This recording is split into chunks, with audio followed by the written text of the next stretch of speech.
So let me reintroduce you all first, because we can actually watch what's happening when we're doing these things, and a lot of people have been joining us here. So Jason Whiteley just walked off and went somewhere. I'm Jason Wheeler of Yolitics.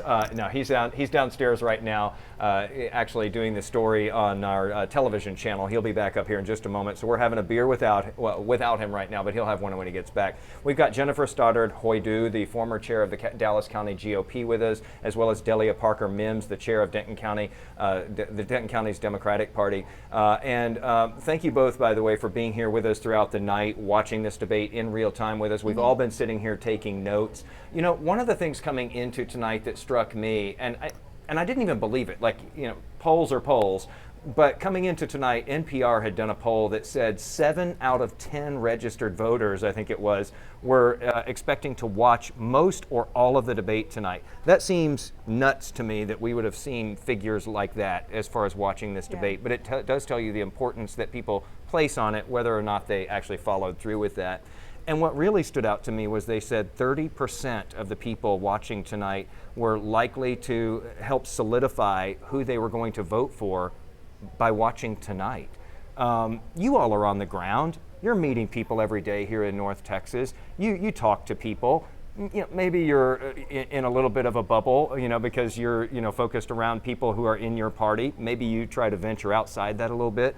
Do you get the sense that there are still a lot of gettable people out there, or people who are motivatable who otherwise might not vote? Do you get that sense? Yes, I do. I think there are a lot of independents out there who have not made up their mind yet on who they're going to vote for. You're meeting these people? I meet these people. Okay. Yes, I do. And I think there are a lot of people who did not vote for Trump in 2020 that are more likely to vote for him in 24 because they don't like the direction of the country. They don't like the big government control. They don't want to grow government more. They don't want the socialistic policies that are coming out of the Biden and Harris administration. And so I think they're looking at it and they're concerned about the direction of the country. But they're waiting. Franklin Delano Roosevelt was called a socialist. That's the go-to argument for all Republicans. Socialist policies, but they really love their Social Security checks. I do think that people who watch the show got a difference of leadership style, and I do think that's important because we are all kind of experiencing PTSD.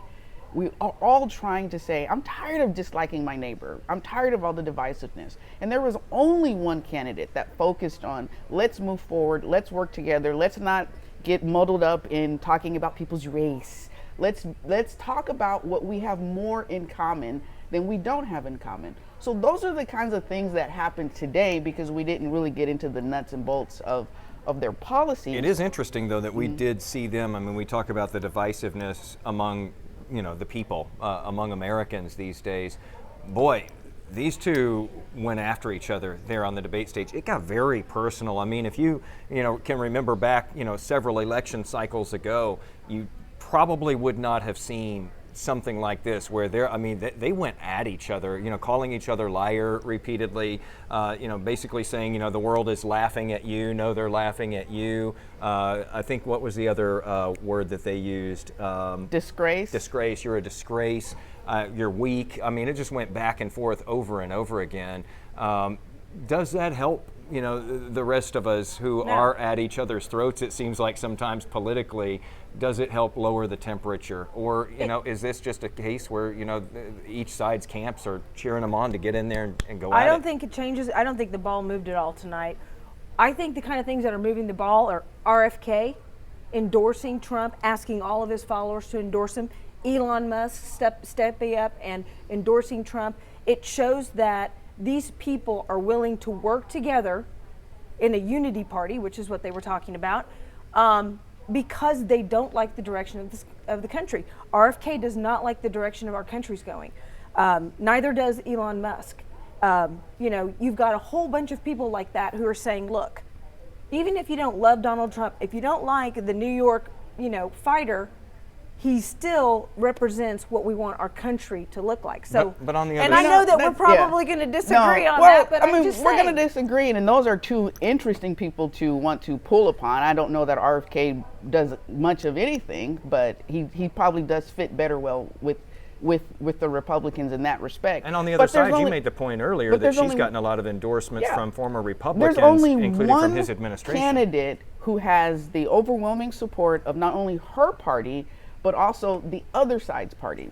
Okay, you see the crazy Tulsi Gabbard's on that side, who was really never a Democrat. You see RFK, who I just would never have brought him up because he's the one who actually went to beg Kamala Harris for a job, got denied, and then decided, okay, well then I'll go to Trump. So he fits in well there because he'll go to the highest bidder. That actually does nothing, and it's too late to get off of many of those ballots. And most people who are such low information voters, that is actually not even going to help him.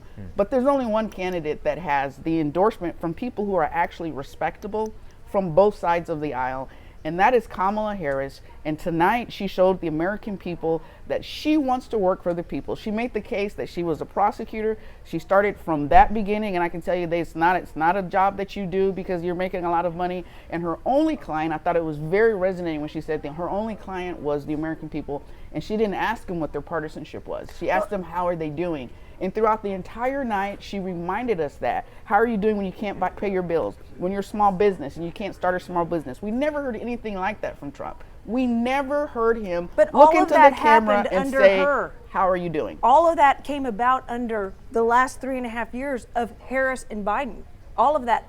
I mean, All of what? All that you can't pay your bills, that inflation's gone up, that we had the false job report, and we find out that actually far less jobs were created. It is a reality that we had COVID. It came, and unfortunately, it did hit Trump. And I will say there's some things he did. I have supported the tax thing for companies when we had a supply side issue. But we were inherited, and I say we because now I'm talking partisan wise, but not we should be more purple than anything. I will support that. But Harris stated tonight they inherited a terrible economy and have to move forward. We are experiencing that feel because we're still stuck in an economy where the people who own the corporations are more concerned about making profits. I am old enough, and I think everybody at this table is, to remember a time where price gouging was considered un-American. And that is what you cannot say. The Biden-Harris administration has done anything to cause inflation when you have corporations making record profits as well as getting tax breaks. They don't mix. Inflation comes because we have a supply side problem, which we did have during COVID. She wants to put price controls over food. She doesn't want price controls. What she wants, absolutely said she did. No, she absolutely did not. That is the narrative that Republicans like to say because you like to change things to your own narrative. Well, Biden's but own economist said what it. she wants to do is to go after companies that have monopolies, because when you have monopolies, when you have a company that owns pretty much all of the industry, they are able to sell the prices that they want. They're able to set prices. She wants to go after monopolies, and she wants to go after companies that are using inflation as an excuse to continue to generate record profits. My question is this: how do we have inflation when the oil companies are making record profits? That unfortunately, they didn't talk about that today. But those are things they should have talked about. Let me just interject here and reintroduce the creepy guy who walked into the shot here I'm and not grabbed a wearing a mic, beer so and I sat can't talk. down. Oh, good. It's probably best. So Jason can't talk right now. I want to ask you, though, Delia, because Jennifer touched on this, and I don't know if I heard it from you. So we're talking about this 30% coming into tonight, which I think is a high figure, 30% saying that their minds could be changed tonight, or this could help solidify their decision on who they're going to vote for. Do you meet people who are still sitting on the fence? Do you meet these people? What I will say is that since Vice President Kamala has come into the race, I have seen an extreme excitement. Within a couple of hours, you've seen. Excuse me, the beer y'all gave me. I know. Is good. There's Jesus. more if and you it's need Oak another. Cliff beer, right? So that's local. Yeah, you're having the Oak Cliff one. So am I. They have gotten excited. Within 2 hours, you saw the black women call. Then you saw the black men, which was surprising. Then you saw the white men. Then you've seen Republicans. So there is an excitement that we haven't seen since the Obama era that is coming. And like I said before, it's coming from both sides of the aisle. Are there people who can still be convinced? I do know in Texas, I would agree that it's about 30%. We have a little more than a third voting Republican, a little less than a third voting Democrat, and then a third that just don't vote. So it's around, I would say it's around 30%. Are they still sitting on the fence? I don't know. I've seen people who are engaged, we're going to vote anyway, particularly the young people, but when she became the Democratic candidate, get excited and say the stakes have changed. So I think people are getting excited, and whether or not they want to go on record and saying who they're voting for, I think they know exactly who they're going to vote for. Jennifer, the race is very different tonight, obviously, than it was the last time we had one of these debates in July when it was former President Trump against President Biden. At the end of that night, I think Republicans were feeling like this was going to be, just a paved road to back to the White House. Well, I want to know, is everybody comfortable with the fact that Kamala Harris has never received one vote in a primary to be the nominee of the party? I am comfortable. And I think there are a lot of people who aren't comfortable with that. We hear it all the time. And I think the convention, though, everybody came together. There didn't seem to be any disagreement when the Democrats held their convention. Well, I just find it interesting Republicans are so concerned about the Democratic primary, which is run by each of their parties in their process. And the Democratic primary, when President Biden made the decision to not continue with his race and the party coalesced around one candidate, it just boggles my mind that the Republican Party actually is concerned that the Democrats are actually happy. But it should be a voter process. It shouldn't be that the party gets to make the decision. In the Republican Party, we vote. When the Republican Party, you gerrymander. So, I mean, let's not talk about vote. Let's not talk about suppression. Don't get me on the redistricting we just did in Dallas County. Let's not talk about the Democrats just taking Dallas voting County away so that from voting at universities. I don't even want to talk about what's happening in Tarrant County. So to profess that when the Republican Party we vote, if you're a card carrying member if you're a hunter, you can vote, right? Not a college student. You're a hunter. So let's not talk about we vote. Was a college but what I student will say is that. Let Jennifer get a word in here. Well, I'm sorry. I'm just trying to catch up. No, I just think there are a lot of people that don't know who Kamala Harris is. The jobs that she was given as vice president, border czar. I'm sorry, but 80% of the people in our country are dissatisfied with what's going on at the border. And so that was her job. She was given the job of being the border czar. To be clear, I don't think that was her title. She was in charge of the border. Biden put her in charge of the border. Yeah, certain aspects of the border, but what they talked about was, and what Trump said was, in the other country, their crime is down. And when you look at immigration and the way America used to look at our standing in the world was that we go to other countries and we help stabilize them so they would not come to our country. Yeah. So if by President Trump's own admission, the other countries are having they're having better times, and Vice President Kamala stated how they invested in those countries. That's actually a process towards how you reduce immigration. But he was specifically asked, why did you kill the immigration bill, the bipartisan immigration bill? And he never answered that question. Well, we need to be careful because there's immigration and then there's illegal immigration. Those are two different things, very different things.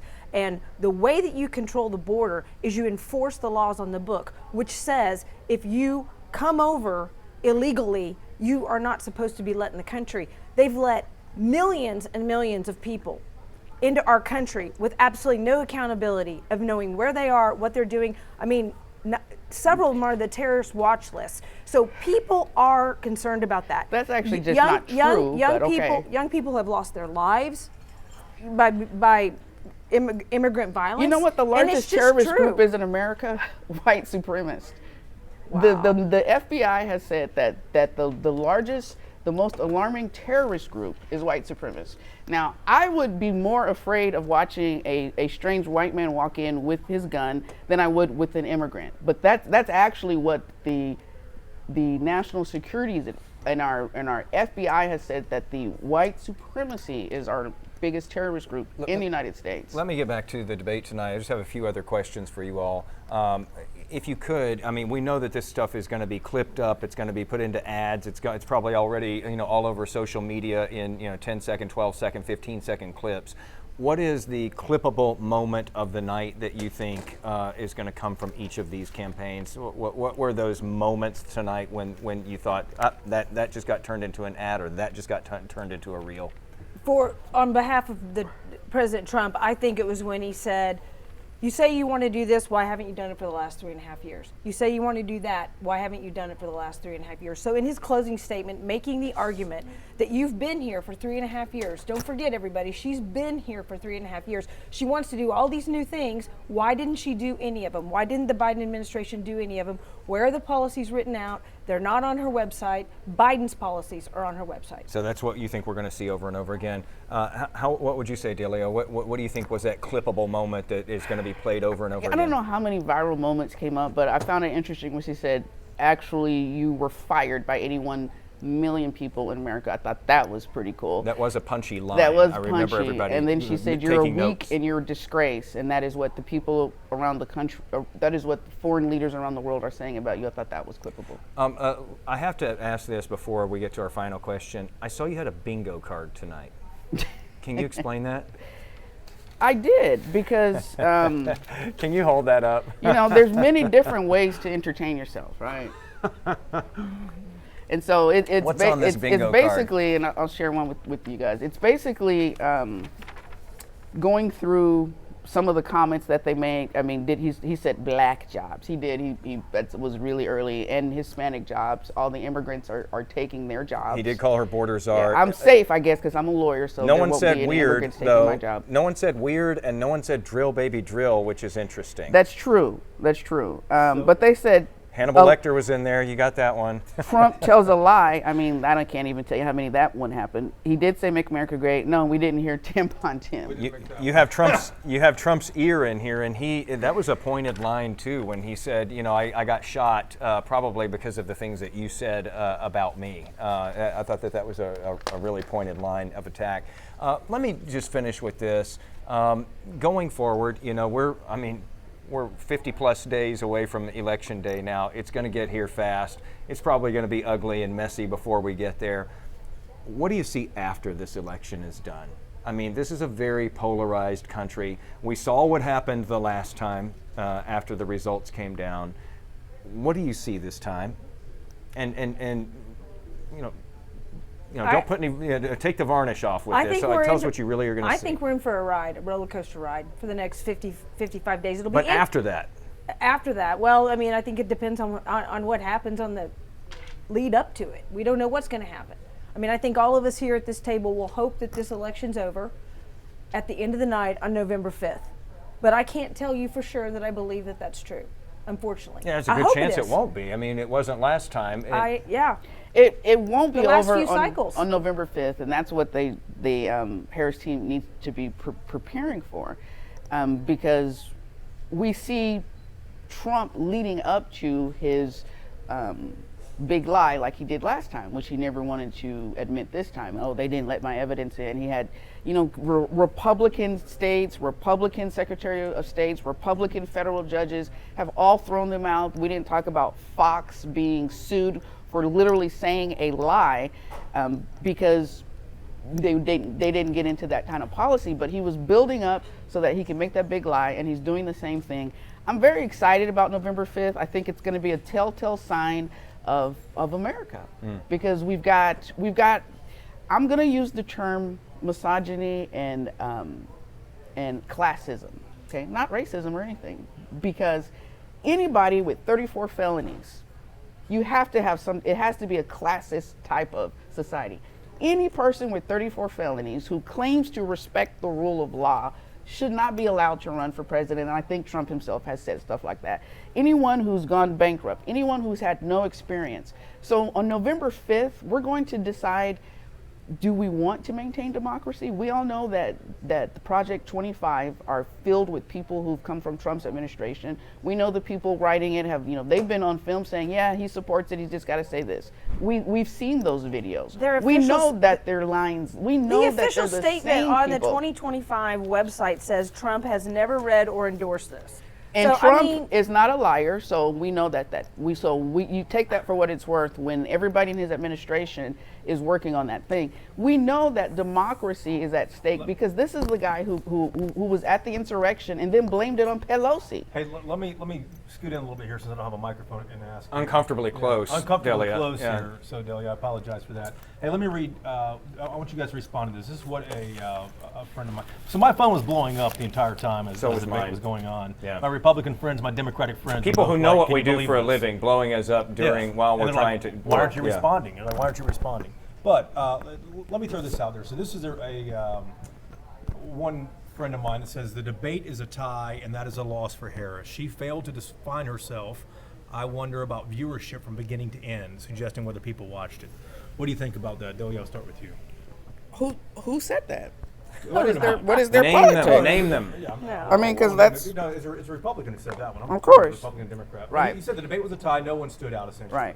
I mean, first, it all depends on who made that response because we all have our own reactions. There are some people who watched this debate and actually did not clock all of the lies and the outrageousness that Trump was saying, but rather saw him being a victim. So it depends on what position you are. So that's how I would take that. I personally think that she did as well as she could, given the fact that the moderators did not want to focus on policy issues, but she continuously tried to get back to policy issues. I think that she did a great job of distinguishing herself on what her focus is going to be, distinguishing herself on what her temperament as a president should be, because that should be important. And I think she made a great job of distinguishing herself. And those people on the fence are on the fence because they know what they got. They know what they got out of Trump, Jennifer, and so they're on the fence. your reaction to that too? I think the reaction is correct, and I think that if it was a tie and nobody won, she lost because if you looked at the polling coming into the debate, 30% of the people said we don't know enough about her. 88% of the people said they knew enough about Trump. Let me ask you this too. This just came across, and a couple of friends sent me this. Taylor Swift on Instagram just endorsed Kamala Harris to her 238 million followers, 283 million followers, about 40 more than Wheeler has. When you What's That'll be your the day. reaction to that, Jennifer? What's your reaction to that? Taylor Well, I don't Swift, think the that's pop star of the moment. Right I don't think anybody is surprised about that at all. I mean, she has been giving those vibes off for a long time. You know, the question is how many of her fans actually vote? You know, I mean, we know that a lot of young people don't vote. So I don't think that. Didn't she push a lot of them to register the last time? I mean, I don't know how many of them actually followed through. Right, and I don't either. But you know, I don't know if you saw recently when an ISIS threat canceled one of her shows, Right. and then all of a sudden you started seeing all of these young people with Swifties for Trump on their shirts. So I don't think that a pop star or Hollywood is going to be a big factor in this election. But is she any less of a factor or more of a factor than Elon Musk? I mean, well, I guess he's donating the money too, which helps. Well, and the people that follow Elon Musk pretty much vote. And we shall see whether the young folks usually don't vote, and they've been increasing over the past few cycles. Delia, what do you think about the Taylor Swift thing? Because that's going to be a lot of news over the next 12, 24 hours. Well, we've seen a large increase in younger people registering. That's what they're saying, and it's true. We want to encourage that. And I will say for Texas, if you're on my side of the aisle, you would say young people didn't say Texas, but we have to also add in there all of the voter suppression issues that come up with young people. But if you're also on my side of the aisle, you'll say that young people did save America. So they actually did get galvanized, and they did go out and they voted in 2020, and they voted in the midterm election after Roe came. So we often say young people saved America, and we're hoping that as they're listening to these issues about the climate, because it's their world, listening to these issues about how they have autonomy over themselves, they will find that motivating. So I think it's good. I think it's great. Here's what a Democratic friend texted me too. Trump will not debate Harris again, and that's going to hurt Trump further. What do you think about that? I don't know why either one of the candidates would want to engage in this again. How does it help either one of them? I mean, what we saw tonight was Harris coming out of the gate, staring at Trump the whole time, trying to get his attention and attacking him. And you saw him staring straight forward, going through his talking points that he's gone through a million times. I don't know why either one of them would ever get on the debate stage again. And to be quite honest with you, early voting's about to start. I wouldn't do a debate after early voting started. I can imagine that, Yeah, I that don't any think either campaign would. Yeah. What do you think about that, Delia? That Trump will not debate her again, this Democratic friend of mine says, and he says it's going to hurt him further. I think it would possibly hurt him further because tonight there was no policy. It was all attacks. It was all everybody's stupid and I'm great. But I do agree that it's probably a waste of time. That's something we can find common ground on because they're not going to get into policy. And You if both like the beer, though. I mean, We can find there's a a lot lot of of common ground. common there. ground on Common this. ground We there. can find a Because lot of that was common good. ground. Okay. I feel confident. Republicans and Democrats Yes. doing a toast. The Oak Cliff beer. There's That's hope great. for this country Yes. yet. But I wouldn't do any debates. I would continue just to run my race, and hopefully people who want to know those answers will go to those places where they can find them.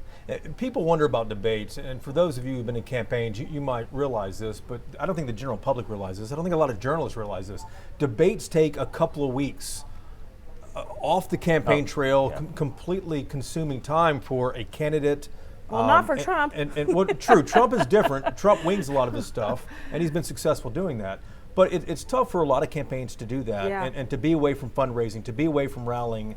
And I don't know that we're going to see another And especially debate. since Vice President Harris hasn't been on the trail very long, right? I mean, she's Sure. got a very She short has to take advantage of every time moment she period. has. And hopefully she'll do some interviews. Hopefully we'll get some interviews where she's by herself one-on-one and actually probed. You know I think what? that I wouldn't could even help do. her. I wouldn't even You'll do be interviews. happy though, Jennifer, to know we've invited her on to Y'all-itics, and we'll stream it here on YouTube as well and WFAA Plus. Is she accepted? We haven't heard yet back from Either or both of them. Yes. I mean, because well, I might be able to help you out with Well, President good. Trump. Well, let's do Wide it. open invitation. I mean, Delia, if I what was can you do Kamala, for I us? wouldn't do interviews either because She doesn't have to. I mean, she's that's been the on thing. it. What is going to be total 90 days? She's had to create a presidential race in 90 days. Yeah. He's been doing his thing for now going on 10 years. It is a crazy short window. And she needs to get her message out to the people who vote and not kowtown to the style. I mean, that's Trump's thing. He likes to stand up, do his Yeah, but you know, shtick. it's a good So- way to get your message out is to do interviews. Well, that's his way because he likes to stand there, lie, make fun of people, do whatever. I think she should continue to do her rallies, make excitement, get excitement in those states, help those down ballot candidates, and continue talking to voters because they're the ones that matter. You're right about that. It is a way for her to reach an audience. But why would she need to do that? She's breaking records with fundraising. She's been climbing in the polls, and Trump's been sitting at the same spot in the polls. I mean, it's a Republican talking point, but if I'm running Harris's campaign, I'm like, absolutely, we don't need to take time to sit in front of a camera when we can go out and have 100 cameras at a rally. Yeah, well, that obviously that's what they did with Biden, so they'll probably continue doing it with Harris. And the calendar is for better or worse, helping or hurting Harris because she has 56 days until election day. And even less than that until early voting starts. Yeah. It's coming up fast. Yeah. Very fast.